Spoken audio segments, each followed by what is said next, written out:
നമസ്കാരം. ലോങ് ജമ്പിനുള്ള ലോക റെക്കോർഡ് ഇപ്പോൾ 10 മീറ്ററിൽ താഴെയാണ്.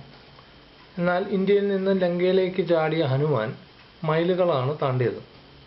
ഇതിൻ്റെ പേരിൽ ലോക റെക്കോർഡ് ഇന്ത്യക്ക് അവകാശപ്പെട്ടതാണെന്ന് ഇതേവരെ ആരും അവകാശപ്പെട്ടിട്ടില്ല. എന്നാൽ അത്തരം ഒരു അവകാശവാദം ഭാവിയിൽ ഉണ്ടായിക്കൂടണമെന്നുമില്ല.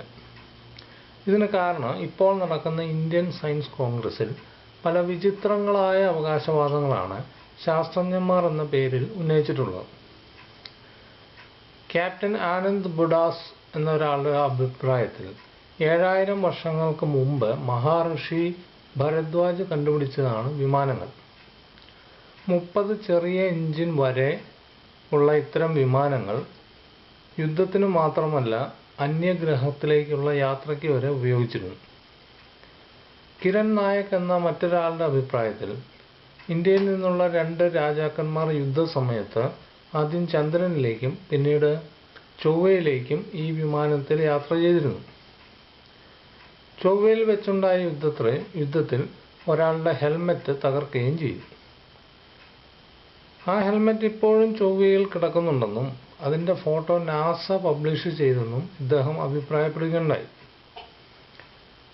ഹെൽമെറ്റ് ഓൺ മാർസ് എന്ന് ഗൂഗിളിൽ സെർച്ച് ചെയ്താൽ ഇതിൻ്റെ ഫോട്ടോ കാണാൻ കഴിയുമത്രേ. ഞാൻ ഏതായാലും സെർച്ച് ചെയ്ത് നോക്കി, ഞാൻ ഫോട്ടോ കണ്ടു. നിങ്ങൾക്കും ചെയ്തു നോക്കാം, തീരുമാനിക്കാം. ഇനി മറ്റൊരാളുടെ അവകാശവാദം ഒരു പ്രത്യേക തരം ബാക്ടീരിയ പശുക്കളുടെ ഉള്ളിലുണ്ടെന്നും ആ ബാക്ടീരിയയുടെ പ്രവർത്തന ഫലമായി പശു ഭക്ഷിക്കുന്നതെന്തും 24 ക്യാരറ്റ് സ്വർണമായി തീരുമെന്നുമാണ്. ഈ ബാക്ടീരിയയെക്കുറിച്ചുള്ള വിവരങ്ങളും നാസയ്ക്ക് വിവരമുള്ളതാണത്രേ. പൈത്താഗോറസ് തിയറം ഗ്രീക്കുകാരനായ പൈത്താഗോറസിൻ്റേതല്ലെന്നും മറിച്ച് ഇന്ത്യക്കാരുടെ കണ്ടുപിടുത്തമാണെന്നും കേന്ദ്ര ആരോഗ്യമന്ത്രി ഡോക്ടർ ഹർഷ് വർദ്ധൻ അഭിപ്രായപ്പെടുകയുണ്ടായി.